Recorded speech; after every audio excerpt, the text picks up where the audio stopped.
Hey everyone, welcome to another deep dive with us. It seems like you are super interested in making some positive changes in your life. Absolutely. Yeah, and you want to learn all about the power of tiny habits.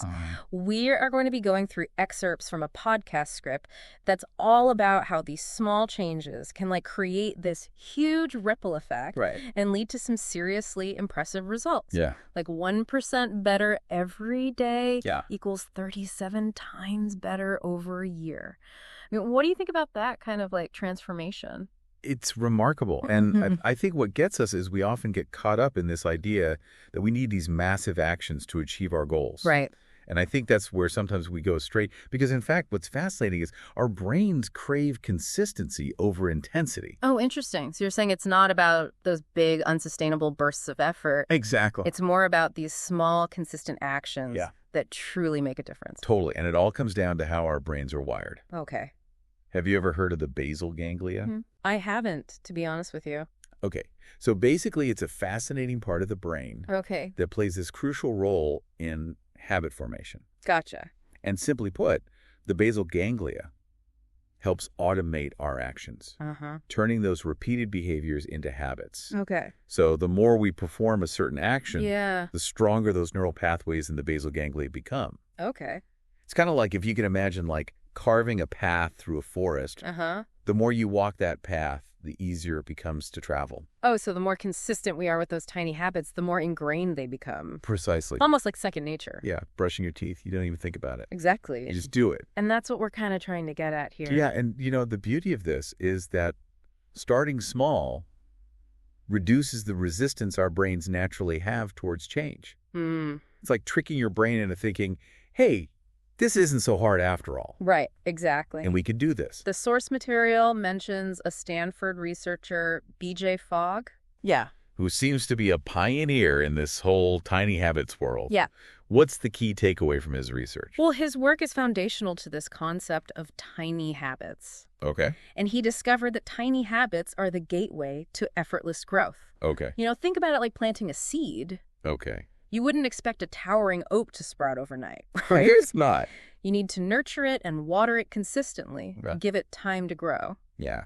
And that's the magic of tiny habits. These small actions performed day after day Yeah. create the fertile ground for significant, lasting change. I see that. It's really about the small wins accumulating over time, Okay. just like compound interest. Okay. I see the connection there. Yeah. Speaking of frameworks, the source material also dives into the habit loop, Yes. which is a concept I've heard tossed around but never fully understood. Yeah. They break it down into 4 stages, drawing from James Clear's book, Atomic Habits. Cue, craving response, and reward. Can you shed some light on that for me? Yeah, so the habit loop is a really powerful tool for understanding, the mechanics of habit formation, Okay. both the good and the bad ones. Right. And so it all starts with a cue, which is a trigger that sets the habit in motion. Okay.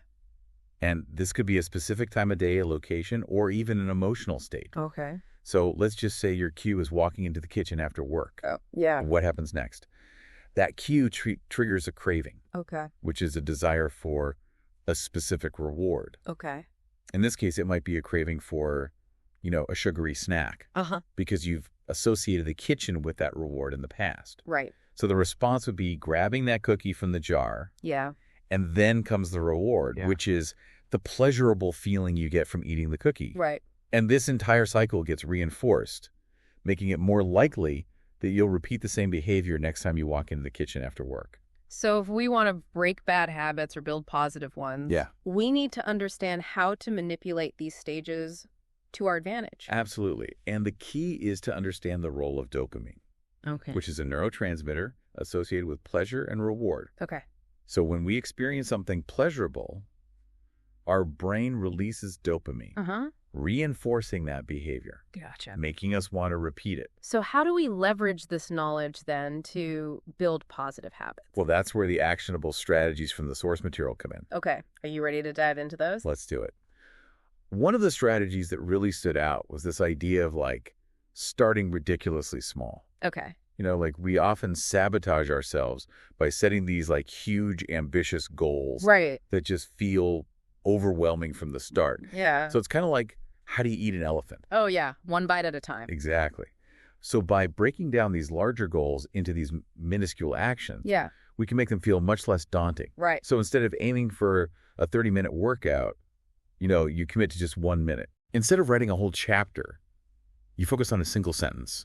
Oh, so it's like tricking your brain into thinking, well, this I can definitely do. Precisely. And that sense of accomplishment, no matter how small, triggers that release of dopamine, that feel-good neurotransmitter we talked about earlier. Right. So you're not only building the habit, but you're also wiring your brain to associate it with positive feelings. I like that. So it sounds like a great way to overcome that initial inertia and build momentum. Exactly. And once you've got that momentum going, the next strategy is all about leveraging your existing routines. Okay. It's called habit anchoring. Habit anchoring. So instead of trying to create these entirely new habits from scratch, Yeah. we're going to be attaching them to behaviors we already do consistently. You got it. Okay. And the source material gives some great examples. Like, let's say you're trying to build a flossing habit. Okay. You can anchor it to brushing your teeth. Okay. So after you brush, you floss. Simple as that. It's simple as that. You want to drink more water. Make it a rule to have a glass after every cup of coffee. I love that. It's like sneaking in those healthy habits without them feeling like extra work. Exactly. It removes that mental barrier of having to remember a whole new set of actions, Yeah. and it becomes almost automatic. And speaking of making things automatic, what about celebrating those small wins? Yes. The source emphasizes this a lot. Yeah. The importance of acknowledging and rewarding ourselves, even for these tiny victories. Celebrating those wins is absolutely crucial. Okay. It's about reinforcing those positive behaviors and making them stick. Yeah. Remember dopamine. Well, when you celebrate a win, no matter how small, your brain releases that surge of dopamine, which strengthens that habit loop and makes you want to repeat the behavior. So it's not just about doing the action, but also about like consciously acknowledging that positive feeling that comes with it? Precisely. Yeah. So go ahead, give yourself a mental high five, do a little victory dance. I love it. Or just tell yourself, I'm awesome. Whatever works for you, make it a ritual to celebrate those wins. I love it. And here's where it gets really interesting. As you consistently reinforce these positive behaviors, they naturally begin to expand. The source material calls this increasing habit size naturally. Yeah. So what does that look like in practice? So let's take the example of, wanting to build a daily meditation practice. Okay. So instead of aiming for 30 minutes right off the bat, Right. you start with just 1 minute. Okay. That's it. 1 minute of focused breathing. Okay.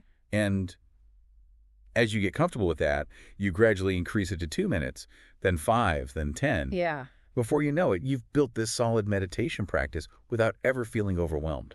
That's amazing. Yeah. It really highlights how consistency and gradual progression trumps intensity every time. Totally. What other strategies did we have in the source material? One of the most practical tips that they gave was about understanding and manipulating friction. Friction. Okay, tell me more. So think of friction as any obstacle that stands between you and your desired habit. Gotcha.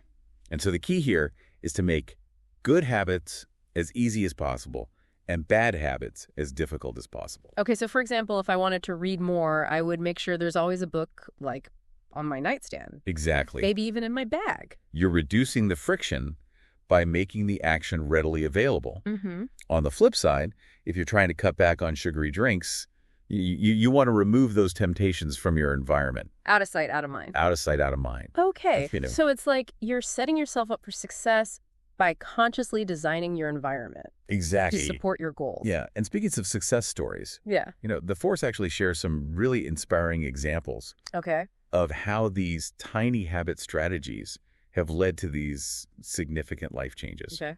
Have you ever heard of the 2-minute rule? I haven't, no. Okay, so it's this simple yet powerful technique where you commit to doing the first 2 minutes of any task, no matter how daunting it may seem.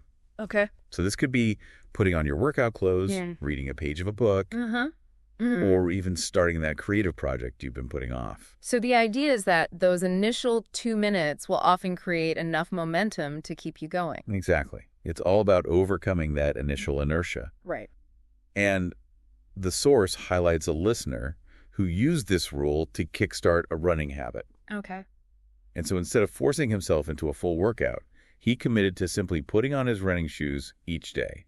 And that was enough. Just putting on his shoes. And just that simple act of putting on shoes was enough to get him out the door and running. Oh, wow, that's amazing. It's a testament to the power of small actions. Yeah. And how they can create this ripple effect leading to these bigger changes. So it all comes back to reducing that friction Right. and making those positive actions almost irresistible. Yeah. The source also had another inspiring story about someone who started with just 1 minute of meditation each day. They kind of anchored it to their morning coffee routine. Right. Just 1 minute of mindfulness while their coffee brewed. Yeah. And that turned into a daily ritual that's now like a cornerstone of their well-being. That's really powerful. Yeah. Can you remind me what the compound effect is again? So the compound effect is basically this incredible phenomenon Okay. where small, consistent actions accumulate over time Right. and lead to these exponential results. Okay. Think of it like a snowball rolling down a hill. Okay. You know, it starts small, Yeah. but as it picks up momentum, it just grows larger and larger. Okay, so even if those tiny habits seem insignificant at first, Yeah, their impact can be profound over the long haul. exactly. It's like investing a small amount of money regularly. Okay. You know, the initial returns might seem modest, Right. but over time, with consistency, those small investments can grow into this substantial nest egg. It's a powerful reminder that we don't need to make these drastic changes overnight. It's the small, consistent steps taken day after day that truly transform our lives. Absolutely.